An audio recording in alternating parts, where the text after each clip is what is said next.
This meeting is being recorded. Whew, she loud.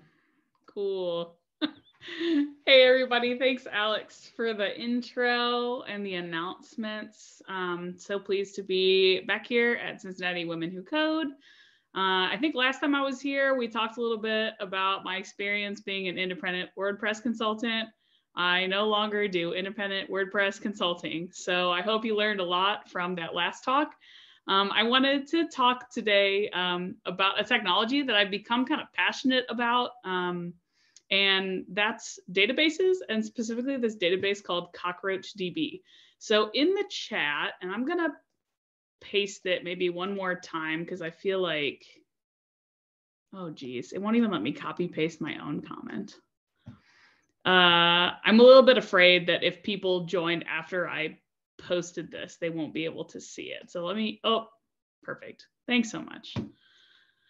Sierra with the save. So there's 3 links there that might be useful to you during the presentation today. The first is the live presentation link. I was inspired by Erica Handelman, who presented at the last meetup. She had a little quiz that people got very impassioned about their success on at the end to sort of check everybody's understanding. And so I've used a similar tool, but it will also share my screens directly to your slide, and the questions are embedded in the presentation. So if you click on that live presentation link, you can put your little name up there, and that's the screen that I'll be sharing so we can sort of see how we're doing on timing, and also we'll be able to see the slides.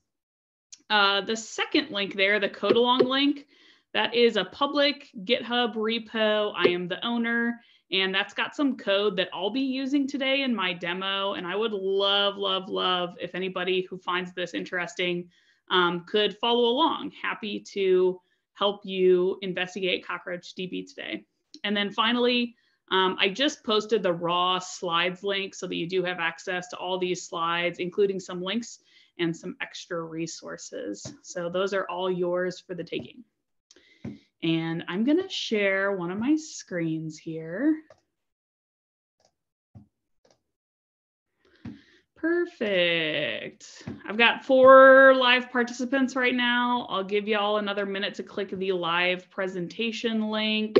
Again, if you want to play the quiz, you got to click on the live presentation link. What does the winner get, you ask? Just all of the bragging rights in the world for being the ruler of the Cockroach DB era. That's the era that we're in right now. All right. I'm still getting a few more joining here. I'm going to count to 10 in my head. And while I count to 10 in my head, I'm going to tell you why we're talking about Cockroach DB today. So I have been learning a lot about databases and database internals, both for work, but also just for pleasure. And I thought at one time in my engineering career, which has been brief, I thought that databases were for like math savants and just people who did a lot of calculus. And I did no calculus. So I found databases to be kind of unapproachable beyond your basic like select star from table queries. And so I've just like found a lot of joy in learning about databases, and also I would like to make them more approachable for other folks. And so that's what I'm here to talk to you about today. I think that Cockroach DB is one of the most approachable databases that I've come across. It is really, really, really great for personal projects. I know I've started personal projects and thought like, ugh, persistence. I hate trying to figure out how I'm going to hold my data and who's going to hold it and how can I keep it safe. And Cockroach makes a lot of that very easy for us. And it also has some really cool scalable features in case you do have that one side project that ends up turning into your app that you sell for millions of dollars. That's my wish for all of you today. All right, so we'll go ahead and get started with Cockroach DB. I'll put my contact information at the end of this as well. But the first thing that I would love to know is what do y'all already know about SQL and NoSQL databases. That's our first topic of discussion. I'm not going to let this run for the full 170 minutes or 170 seconds. I'll also mute the super cool music.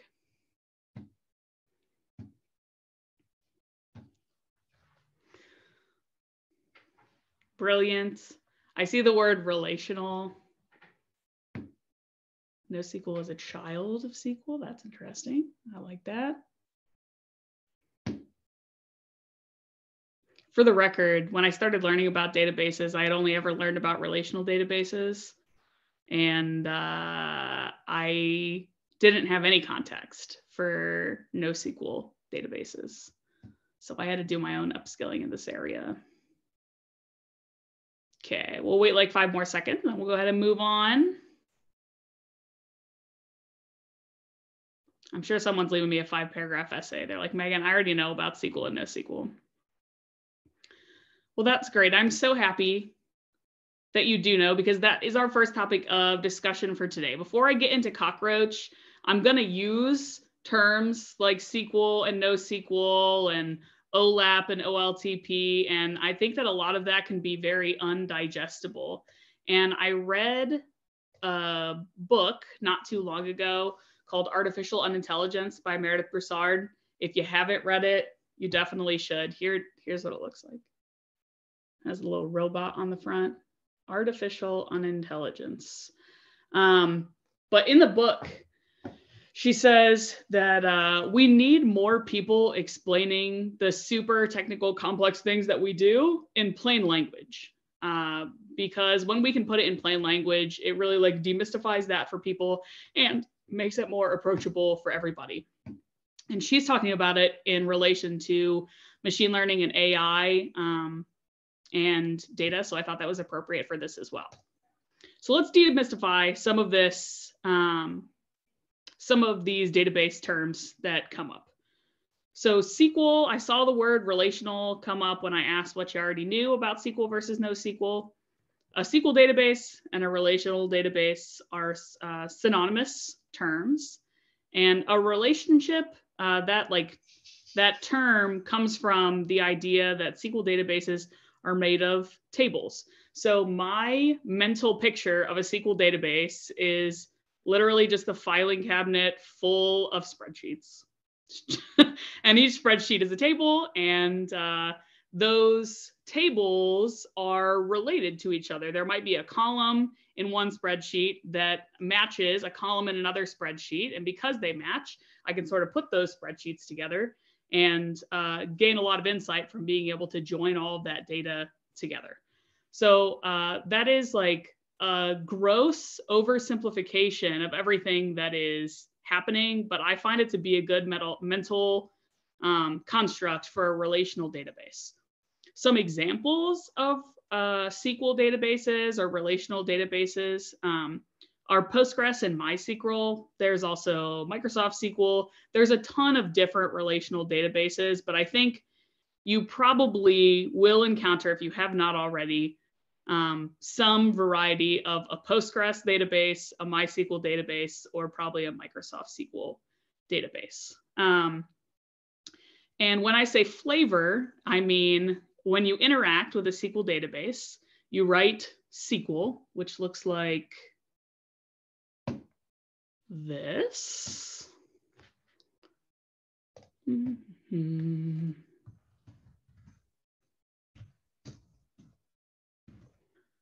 I can remember where I put my repo.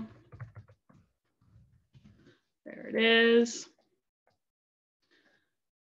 So SQL looks like this. If you haven't seen it before, get a little plussed up on that. And it kind of reads as a sentence. Here's a create statement that will create a table, which is like that Excel spreadsheet I was telling you about. So create a table, call it this, and then these represent the columns in that table. So when I say MySQL database or PostgreSQL database, Postgres and MySQL are just flavors of this SQL language. And those types of databases have specialized functions and specialized ways of writing SQL that are only supported by that particular type of database. So I always think like a watch out would be if you create a MySQL database for a project and then decide that you want to migrate your data to a Postgres SQL database, probably you're not going to have too many issues moving the data. But if you have SQL scripts like this, there might be some variation between what you see in Postgres, MySQL, Microsoft SQL, et cetera. When I think of SQL databases, I think of use cases where my data is super well-defined and well-organized, and I have really structured data models. And maybe I don't know exactly what types of queries I'll be writing against that database, but I know that, for example, if I was creating an application that would keep track of people who are applying to jobs for a company, I might have like a users table for when that person creates an account in my company, and they might have, I might store their first and last name and an ID associated with them. And then I might have another table that keeps track of all the available jobs that are open in the company. And I might have a column in that table to show me, hey, here are all the users who have applied to these particular jobs. And in that way, I can join those two tables together. So super well-defined data models. The cons of SQL databases, and I think the reason that NoSQL really gained some traction for a while is because they don't handle unstructured data particularly well. If you're dealing with more flexible records, where maybe sometimes they have a certain field and sometimes they don't, or sometimes the records can look completely different from what you would expect in a defined table, SQL databases don't handle that very well. And SQL databases scale vertically, which means that if you need more memory or if you need more compute for your database, you have to move your database to a bigger server. And with like the current condition of hardware, especially if you're self-hosting a database, at a certain point, you get to like the biggest server, the most powerful hardware that you have, and that's as powerful as your database can be. So there are some limitations with SQL databases. And so there enters NoSQL, which you might also hear NoSQL databases called like document databases or key value databases. There's several different kinds of NoSQL databases, but instead of having tables, NoSQL databases have buckets where you can dump virtually any structure of data that you want inside of it, sort of represented as a JSON object. So my mental construct for SQL, I said, was like a filing cabinet with a bunch of CSV files in it. For NoSQL, I literally just think of a filing cabinet with a whole bunch of documents. I don't even bother with the CSV. I can just put whatever documents I want into this database. And the nice thing about that is that writing data can be pretty simple. You say, here's my record, have a great day. If we go back to the example of an application where you have people applying for jobs at your company and you want to keep track of that in a database, instead of having a user table and a jobs table, you could just have a document that represents me, the person who is applying. And in that document, you could have my name, you could have jobs I've applied to, you could have the departments that those jobs are related to, you could have the managers that those departments report up to, and that could all be in one document. And the nice thing about that, as a person who is interacting with that database and trying to get information back out of it, if you're a developer, you can write pretty simple queries and get all the information that you need without joining a bunch of tables together. So it can really simplify things on the development side. And they horizontally scale. So if I need more space in my database, I don't have to move it to a bigger server. I can just add more servers and store more data. So in that way, they're very, very scalable. Trouble comes for NoSQL databases when you have a ton of records and you realize that you need to change a bunch of records, and the way that your data is being stored has those records sprinkled. Maybe they're stored and like broken up by last name. All of my people who are applying for jobs, I have my A's in this area of my database and my B's in this area of my database and C's and so on and so on. But maybe I need to get all of the records that are associated with a certain timestamp. Well, now my records aren't organized by timestamp, they're organized by last name. And so to find records that pertain to a certain timestamp, I have to scan my entire list of records. And so querying data out of NoSQL databases can become a nightmare depending on how you've set your database up to begin with. So therein enters NewSQL, and CockroachDB is a NewSQL database where it is relational, and we do store data in tables.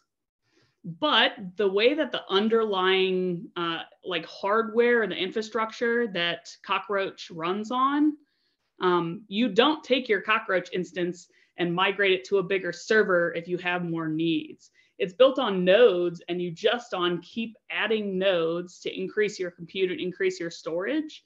And Cockroach is able to handle all of your needs as far as like replicating your data across those nodes and writing data across those nodes. It's a brilliant little masterpiece that gives you everything, all the structure that you wanted from relational databases, but all the scalability of a NoSQL database. And my perception of NewSQL databases, which is what they're calling these, was that they're super cool, but kind of too fancy for me as a person who's just doing a side project. It felt like too much, or if I wanted to run a quick experiment at work, I was never going to grab for a NewSQL database because it just seemed kind of extreme. So that's why I'm here today, to teach you about Cockroach, which is not so extreme of a version of NewSQL. Real quick, here's your first quiz question. I know you can do it. Based on what we just talked about, SQL versus NoSQL, which would be the most appropriate for loosely structured data?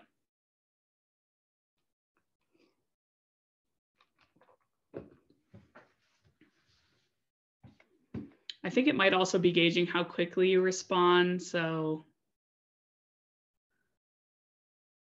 we'll see what happens with the leaderboard here.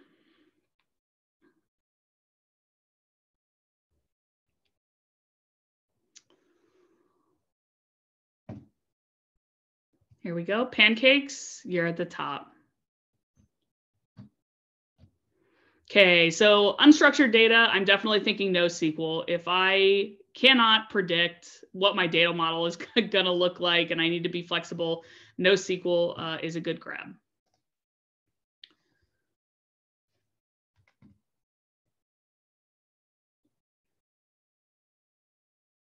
And then on the flip side of that, if you need strictly enforced data models, maybe something downstream is going to fail if there's information missing.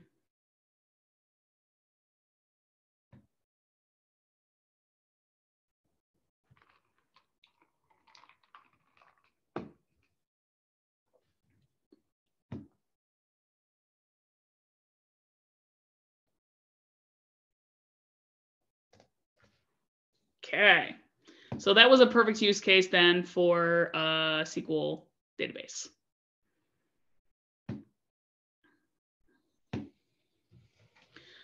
Any questions so far about SQL, NoSQL, and NewSQL?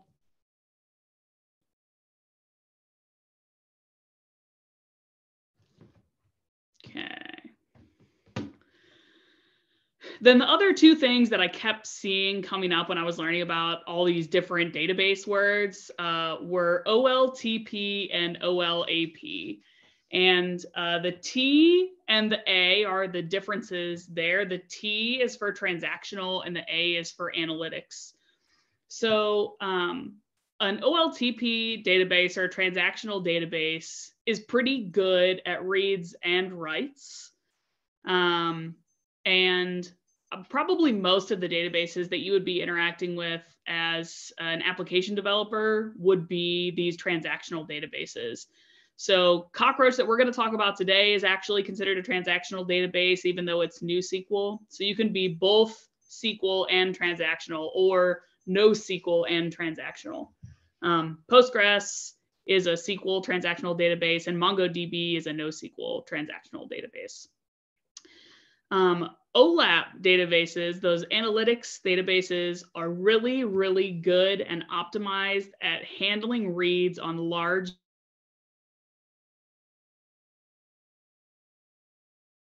Being recorded.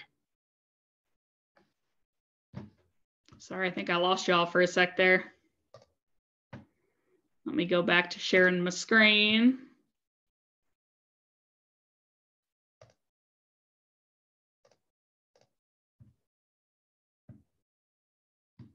Okay.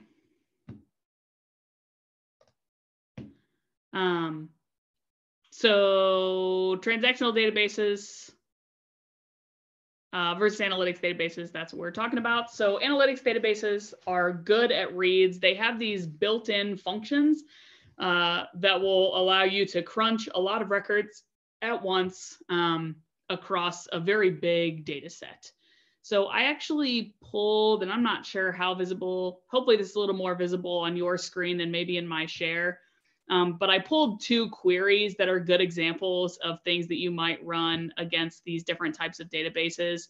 A transactional database, you're probably writing some pretty simple selects. You might have a join here or there, a little group by and order by clause actions, but nothing super duper far reaching across your database. Whereas analytics databases, you can pass in big subqueries. You can, I think in this query that I wrote here, you can see I'm like using a cast function inside of this database to cast a record from seconds and also do some math after I do that casting. So if you tried to do that in a transactional database, it would probably work, but the database would have to work really, really hard, and your other reads and writes might suffer because of it. So data analysts, business analysts, often they're going to want to interface with an OLAP database. And some examples that you probably see of that in the industry right now, BigQuery, Redshift, and Snowflake are the big hitters. So a couple more quick questions so we can keep our leaderboard honest here. What type of database would be best for powering an application? Maybe I've got a cool mobile app. Got to keep track of my users.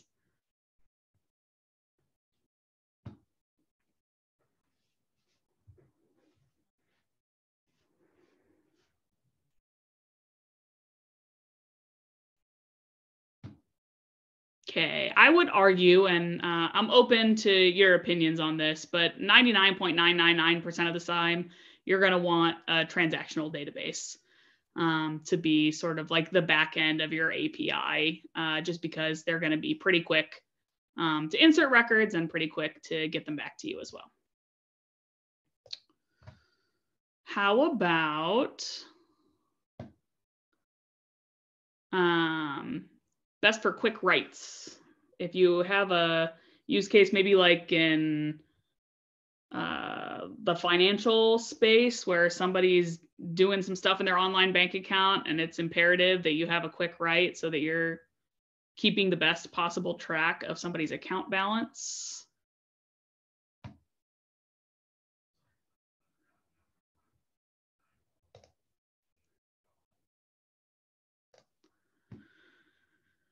Okay, again, that would be a transactional database.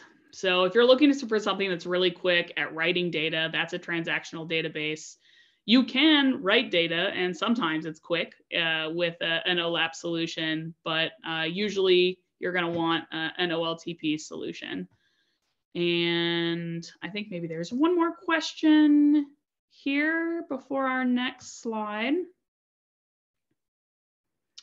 Best for complex reads. I might have given it away with my question here.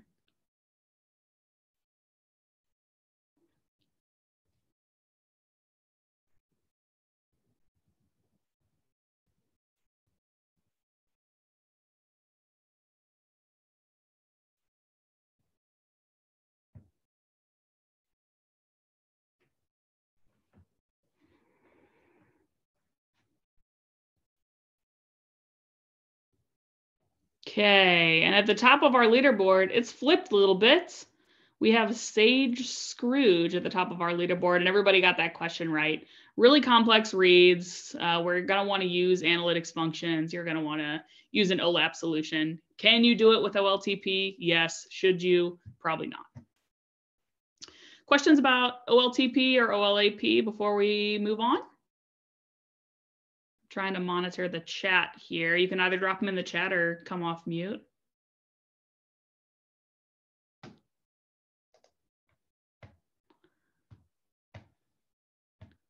All right. So this is just my final little note on Cockroach. I mentioned that Cockroach does this horizontal scaling, sort of like a NoSQL database, and it's super interesting, but very complex. And I didn't want to get too far into the internals of Cockroach, but the benefit of using a solution like Cockroach is that it is handling in the underlying code that forms the database.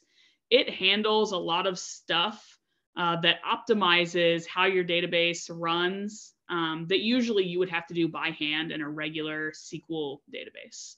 So you get all of the scalability of NoSQL with the structure of SQL. And there's a lot of optimization stuff that's abstracted away from you unless you really want to get into it, and then you can turn those knobs.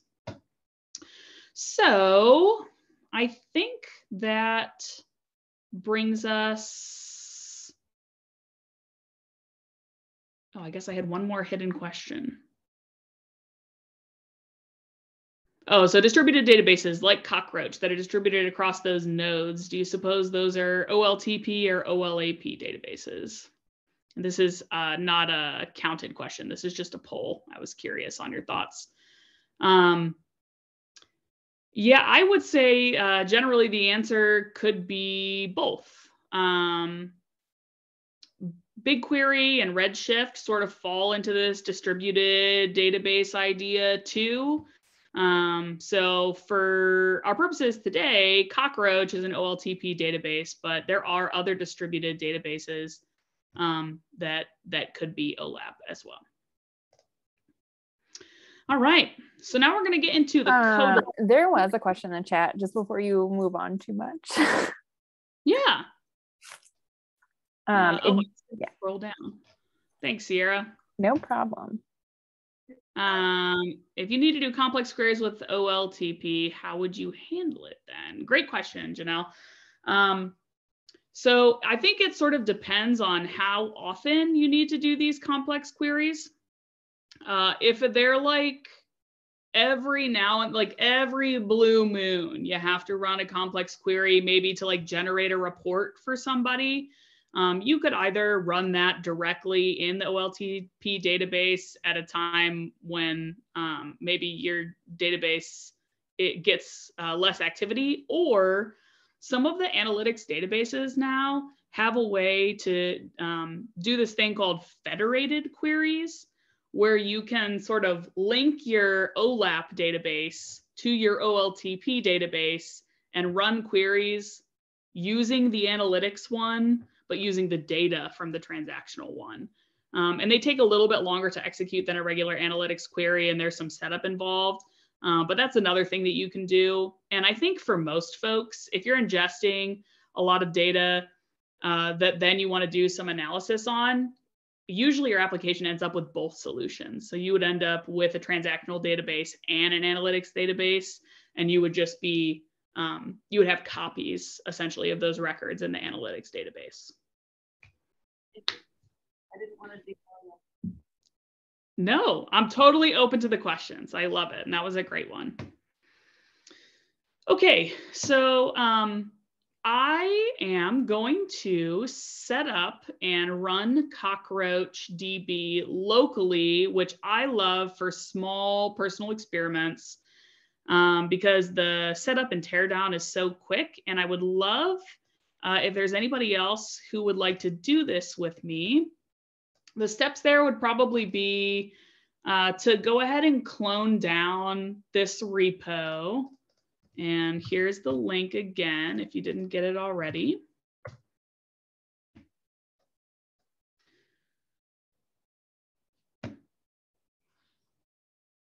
And then you would also need to install Cockroach. So I've got both the Mac and Windows commands here, but if you clone down the repo, I think I put the commands in the README.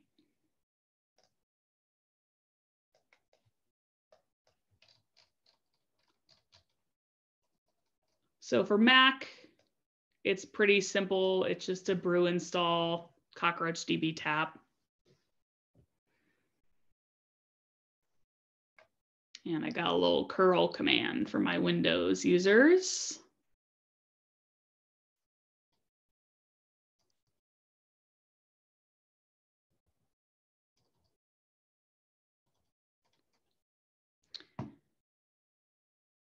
And a lot of what we're going to do in Cockroach today will be using their command line tool. The Cockroach, the company, started as Cockroach, the open source distributed database project about 7 years ago. And it was started by some folks who worked on the Google Cloud Spanner project. So if you have worked with Spanner before, I think Cockroach is pretty darn similar in a lot of ways in how it works and also how it looks. But because it started as an open source project and only a couple years ago really became like a full startup, they do have some limited tooling when it comes to really like interfacing with your database and being able to like create and see tables and records. So the command line tool is the easiest way to do it. And that's what I'm going to use today. So once you install Cockroach, you can spin up a single node Cockroach cluster with no password required. That's your insecure flag.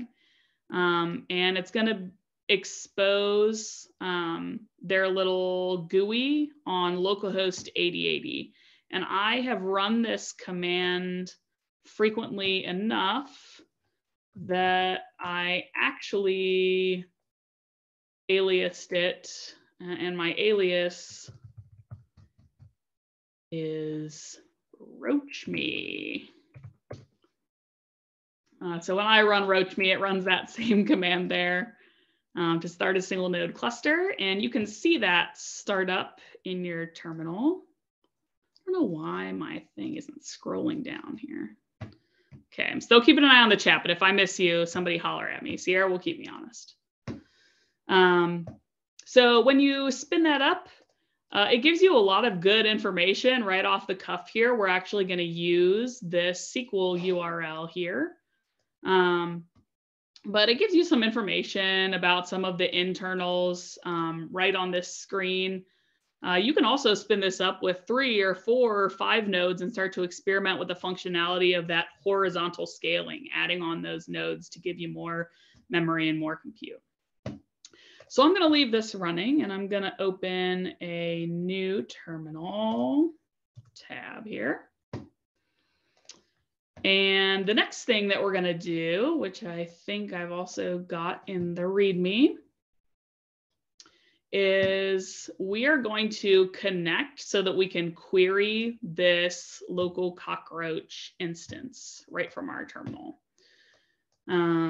So that command is cockroach SQL -- URL, and then in a single quote, this little connection string.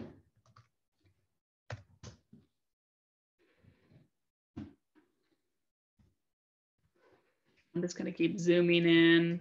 Hopefully y'all can see this okay. So if you've ever used like PSQL to interact with Postgres, I think this command line tool is pretty similar to that. But it has some really nice commands that can help you start to see the shape.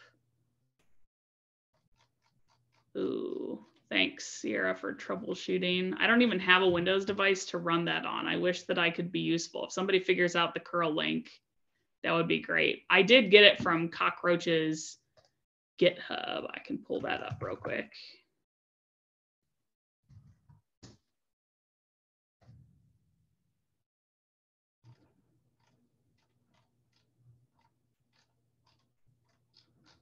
Mm-hmm.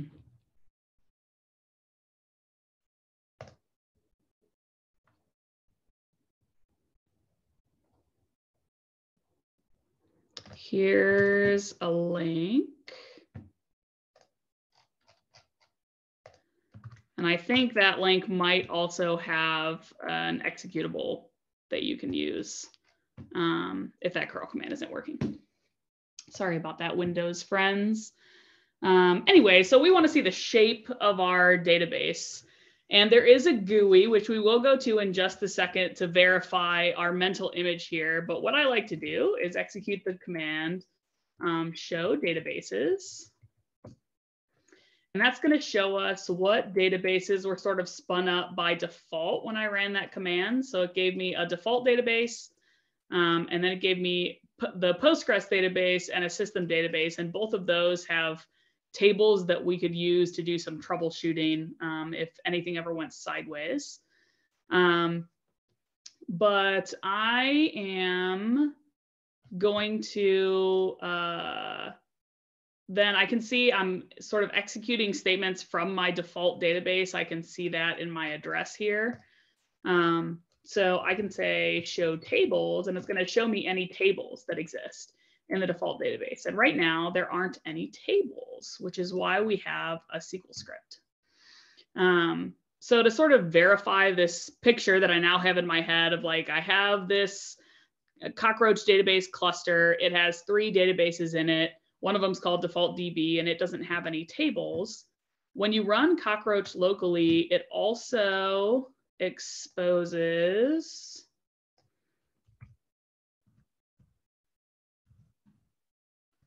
at localhost 8080 a decent GUI that can give you some information about your database as it runs. So I can see the same thing that I just saw in the CLI. I've got my 3 databases. If I drill into the default, this database has no tables. And I can also start to see the commands that I'm executing from the CLI. So that's sort of useful. And I can show you how frequently you're running those, how many rows are being processed. So if you were starting to learn a little bit about database optimization and query optimization, this is actually a pretty useful tool to be able to do that locally. So I'm going to go back to my terminal, and I'm going to do a side-by-side for us here. I'll put my terminal over here on the right, and I'm going to go back to my code. So in that repo that many of you, it seems like, pulled down, I have 2 other files. I have an example SQL script that we'll be using, and I've also got some data. And this is hosted on GitHub. But this is data that I pulled from a site that did an article on what are some trends in the data that's captured on people who don't vote. So this is all non-voter data. And I want to capture this data as a table in my local Cockroach database. So I can see I have 1, 2, 3, 4, 5, 6 columns in my CSV. And I think I've got about 5,000 rows in this CSV. So the first thing that I'll want to do before I create my table is to create some custom types. Because I can see as I scroll through here, the ID is an integer, and Cockroach has all the standard database types, data types that you would expect. But it also supports custom types. And it looks like for education, my choices are college, some college, or high school. And for gender, I only see male and female. For income, it also looks like there's some standard brackets. So I can create those as custom types with a create type statement. So I can just copy this statement right here. And before I paste it into my terminal, I'm just going to check and make sure that when I spun this up, no custom types were created for me. And I can use the show types command to do that. So it says I have 0 types, which is what I would expect. So I'm going to paste my create statement in there to create my first custom type. And now when I run show types, I see I have 1 custom type called income, where I was able to define these are the possible values for that field. I'm going to go ahead and run my other create statements all at once for custom types. Copy and paste those over here and run them. And I did that for ease of use and also to show you that you can run multiple SQL statements. Just make sure that you end them with your semicolon there. And now when I run show types, I see that I have created 4 custom types: edu level, gender, income, and voter type. So now I'm ready to create my table. I called it non-voter records because that's what this data represents. And these are the titles of my columns. Oh, good question, Alex. So public is the schema that these are living in. And this is like a common thing, at least in Postgres databases for sure. When you think of a database or a cluster, we have the database itself, then inside the database is a schema. And within the schema, we can define like these custom types or some other custom functions in other databases. So these types that I'm creating are available to anything that has access to the public schema, which in this case is everything because it's public. So whenever you see public, it's referring to that schema. All right, I'm gonna create my table. It's gonna have all these columns. The ID, I'm gonna make the primary key, and Cockroach is gonna make sure that I don't have any repeating primary keys. A watch out on Cockroach is that you do not want to have incrementing IDs. So in Postgres and MySQL, I think the type on that is usually called serial, where like your first ID would be 1 and your second ID would be 2 and so on and so on.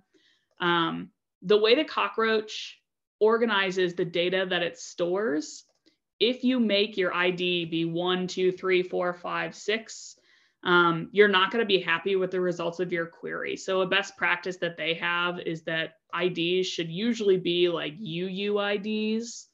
And in this case, I don't think they actually were. I think they were sort of auto incrementing.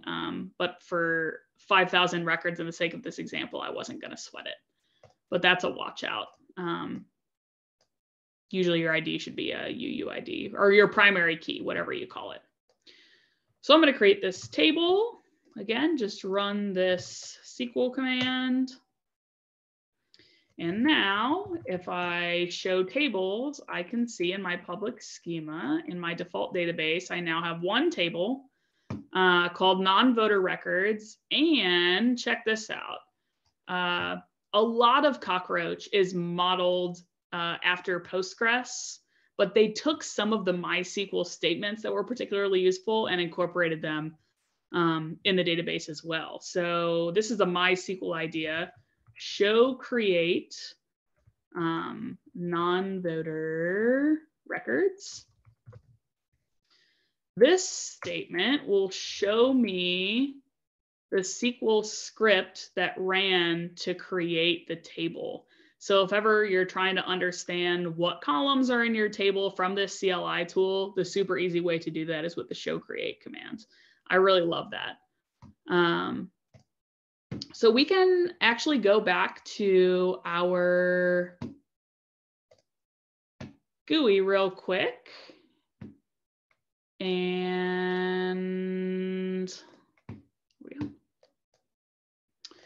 go back to our database and refresh our connection here. And now I can see that I have one table, public non-voter records, and it doesn't look like there's anything in it, and I haven't done any reads from it.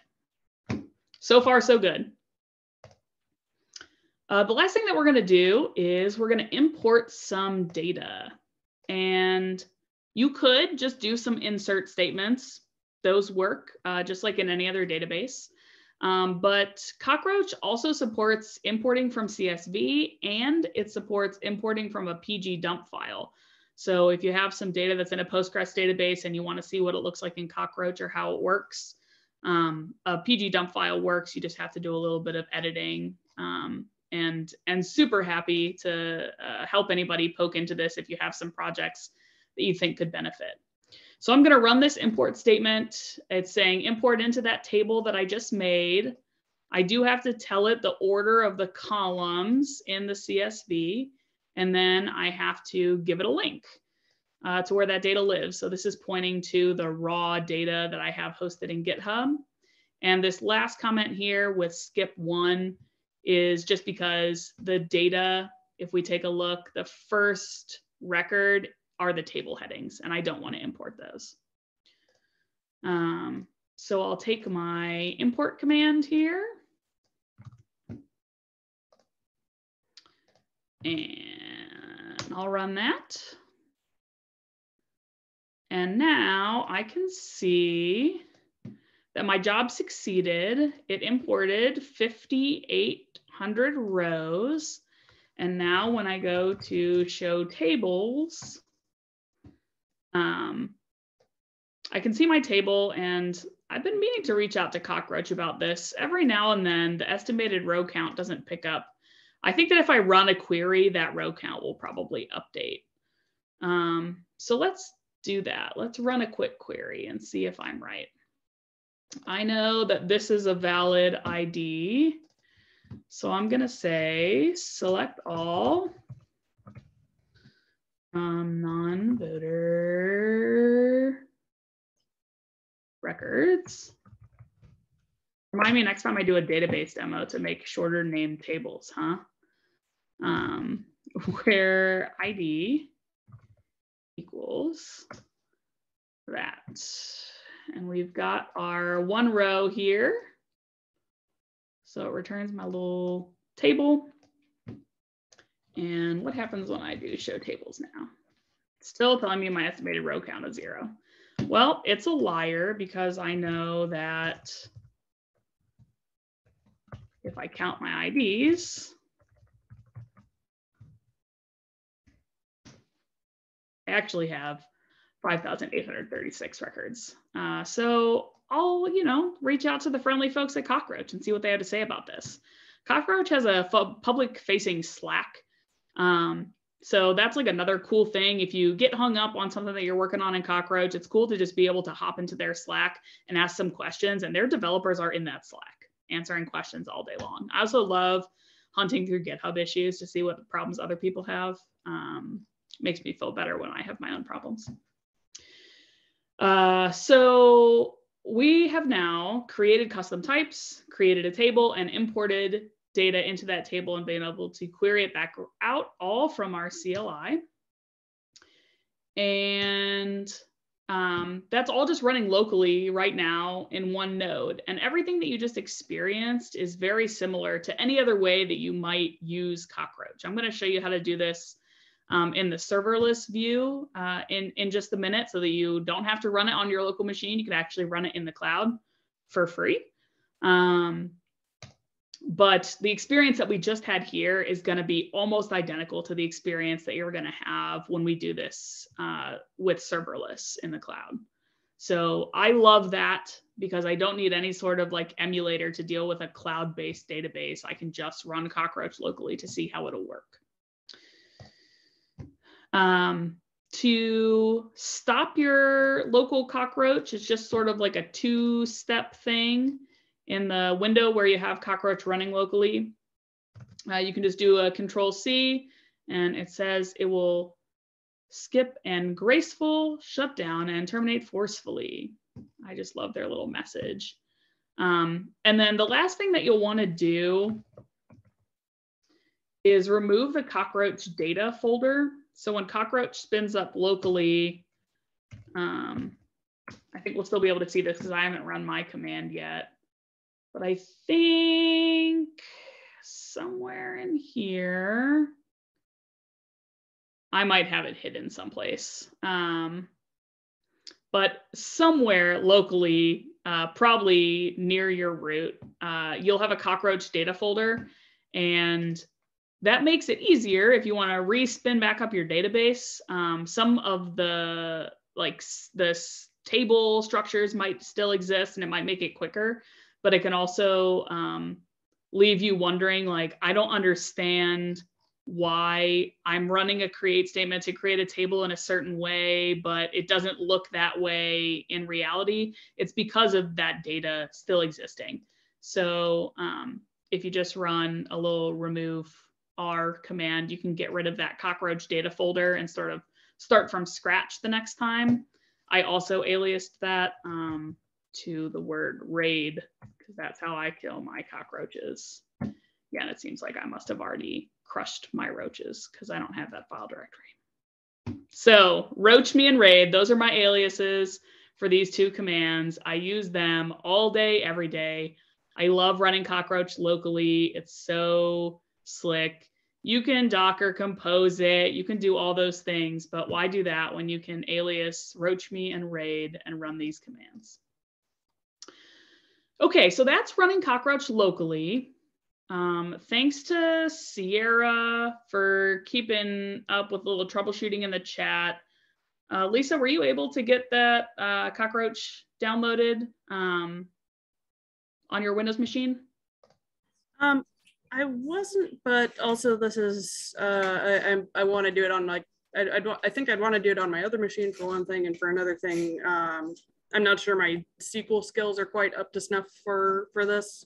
Love the aliases though, yeah, like Amanda said there. Cool. Well, if you ever want to go back and do it on your own time, definitely you can just reuse my SQL scripts, but I'm actually going to do this again real quick with serverless Cockroach. Do we go until 7:30? Yes. Yep. Perfect. All right. Honestly, this is the reason for the season. I love running Cockroach locally, but there is a beauty to being able to persist data in the cloud and interact with a serverless database, and to be able to interact with a serverless, distributed, new SQL, shiny, fancy database in the cloud for no cost, I think is a huge learning opportunity and potentially a great way to start a project that could scale really, really easily. So this is where you would go to set up a Cockroach account. I log in with Google because I can't be responsible for all these passwords, y'all. I just can't. So Google has all my data. It is what it is. It's all over for me.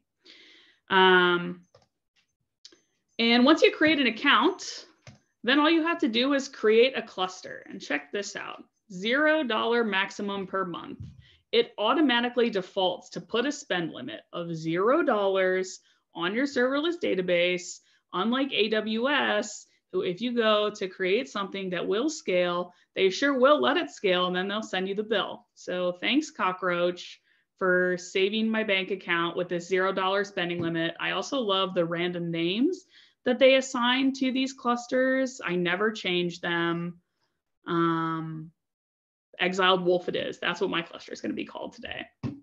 So serverless is the option that we're going to go with. There are lots of things that you can pay for. And, you know, if you're going to suggest Cockroach to your boss tomorrow, you might want to learn some more about these other options. But for our purposes, for personal projects, serverless is where it's at.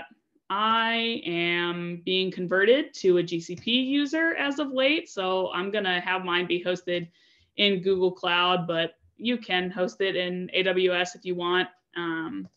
And you don't have to have accounts in either one of those because Cockroach is going to handle all that for you.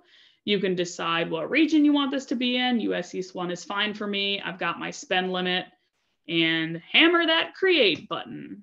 Create your free cluster. Look at that cute little cockroach.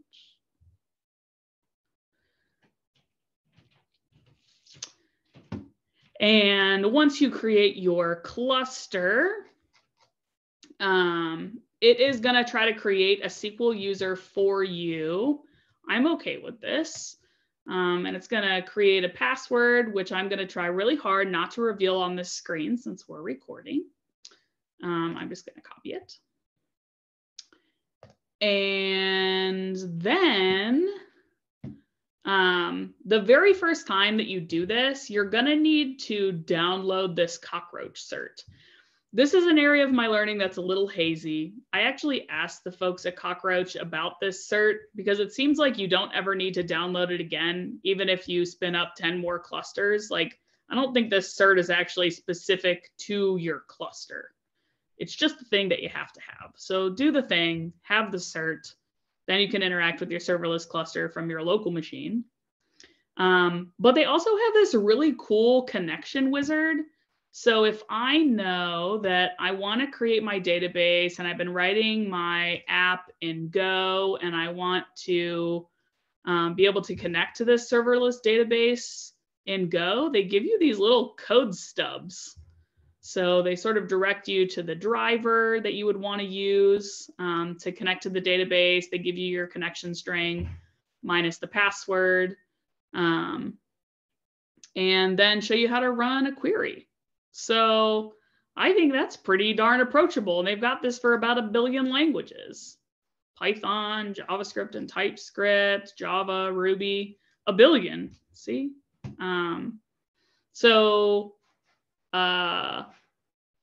Lots to do there. I'm actually just going to grab my general connection string and I'm going to drag my window off the screen for 2 seconds in case it flashes my password. Oh, it didn't. Thank you, Cockroach, for protecting me from myself. So make sure the very first time that you do this curl to get this cert. After that, don't worry about it. You just need your connection string. And then check this out. Remember our friendly Cockroach SQL command? Cockroach SQL -- URL. Oh, I did the thing. It's all right. I'm going to kill this cluster as soon as we're done with this. So you can have my password for 4 minutes on my 0 spend limit. Let's see here. How can I get that off the screen?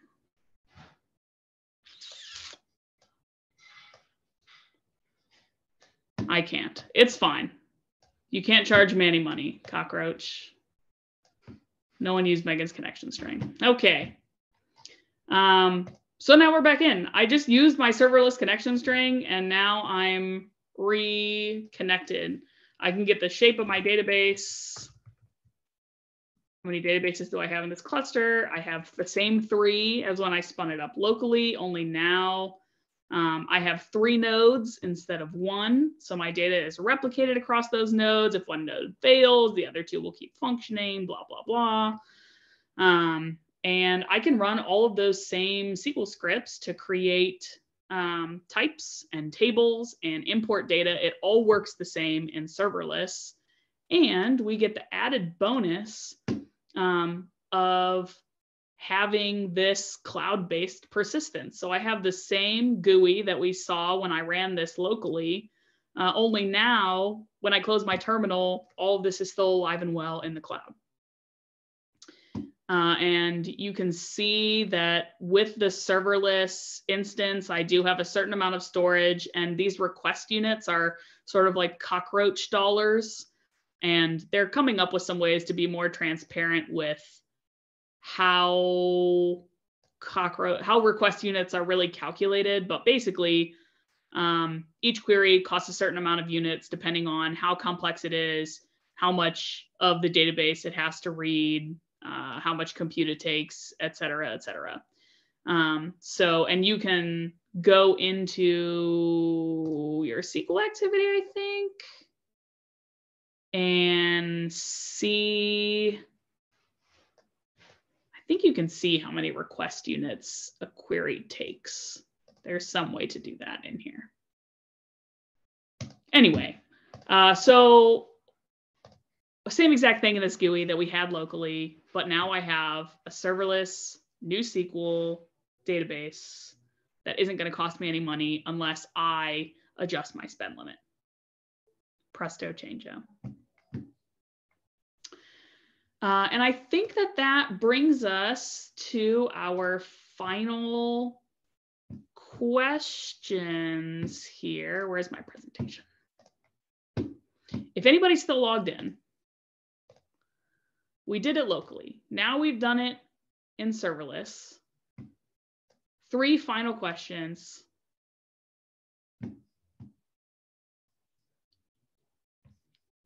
To see how much you learned about Megan's favorite database, Cockroach DB. I'm sure a lot of people are logged out. If you wanted to hop back in, you could. There's the info.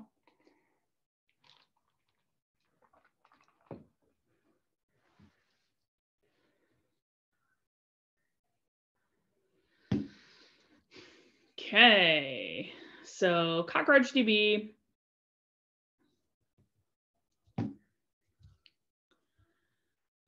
is a transactional database, and it's a new SQL database. So would not recommend using Cockroach as an analytics style database. It does have a lot of magic and a lot of power, but definitely is meant to be a transactional database, and it's new SQL. So it's like relational with horizontal scaling.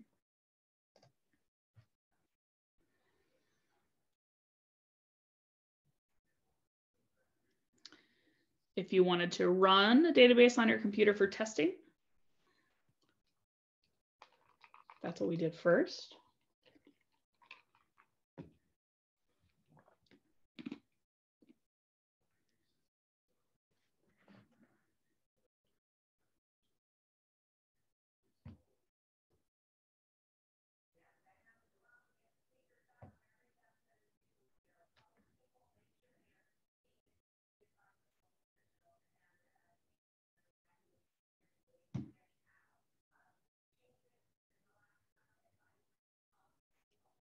A little shifting in the leaderboard. I think we only have 1 question left. Yes, so Cockroach Local is the solution for you. Cockroach Serverless is what we looked at second, and Cockroach Dedicated is in the cloud. So it's somewhat managed by Cockroach, but you're not going to share any infrastructure. In Cockroach Serverless, the way that they make that work is all of their infrastructure in the back that they're maintaining. They sort of spread out all of their users across all of that infrastructure. So at any time, your little slice of database could be operating on the same infrastructure as somebody else's versus on dedicated, where you sort of have your own infrastructure allotted for you, but it costs a lot of money, like $3,000 a month or something. That's not for me. Not in the budget. I think this is the final question here. How can you protect yourself from spending money?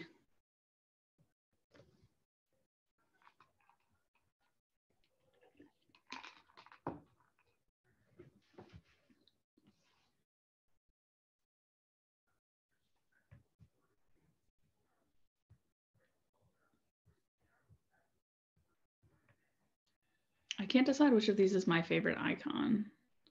I really like all the animal-ish ones. All right. Sage Scrooge held on till the end. Well done. Hats off. Make sure you keep that spend limit at 0, but Cockroach, at least for now, is making sure that that's the default. Thanks, Cockroach folks. My last little bit of information here before I open it up to lots and lots of questions is just a list of resources. And in this version of the presentation, you cannot click on them because this is just an image of my slideshow. But if you go to my Google Slides link, which again, here it is, copy, paste in the chat. That has the actual links to these resources. I mentioned this book, Artificial Unintelligence, 10 out of 10 would recommend. Really changed how I look at data and data collection and data analysis, and gave me some good background on machine learning that I didn't really have. So that's interesting. The book, Designing Data Intensive Applications, it's an O'Reilly, so it's not like the easiest read. Here it is. It's got a wild boar on it. But it does a decent job at breaking down some of these more complex data ideas. So if you're looking to learn some more about data, I found that book to be helpful, both as a read and as a reference. If you love Cockroach after having this, or you want to learn more about it, Cockroach has put together their own learnings. They call it Cockroach University. And the courses are all free and open. So they have like a first practical steps with Cockroach course. They have an introduction to serverless databases course that focuses in on Cockroach. So that's been really useful. And there's at least one of those courses, if you do it, and then you post about it on your LinkedIn, and then you email them, they'll send you a free t-shirt. So if you want to get a Cockroach t-shirt, I actually have one. I should have worn it, but I was cold. So get a free Cockroach t-shirt if you do one of those Cockroach University courses. And then I've also linked to the Cockroach docs, which I think are pretty good, honestly. And again, like they seem to be very open to questions and feedback in that Slack. So hit that up. And then finally, I just linked to the 538.com site where I pulled today's data from that we imported into local Cockroach. And it was from an article that they published called Why Millions of Americans Don't Vote. I love finding random data sets online that I can use when I test databases because you can learn about all sorts of things. So I would love to answer any questions that you have. Here is also my very poorly formatted slide. Sorry, let's put up the better looking one.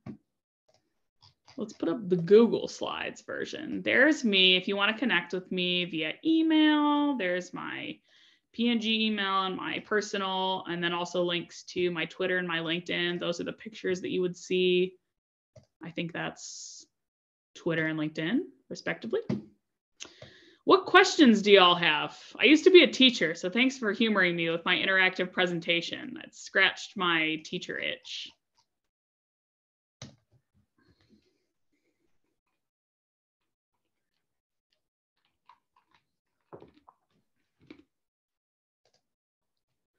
And Megan, I loved the interactive presentation. So I really appreciate that. I thought that was an excellent touch. I love that you did that.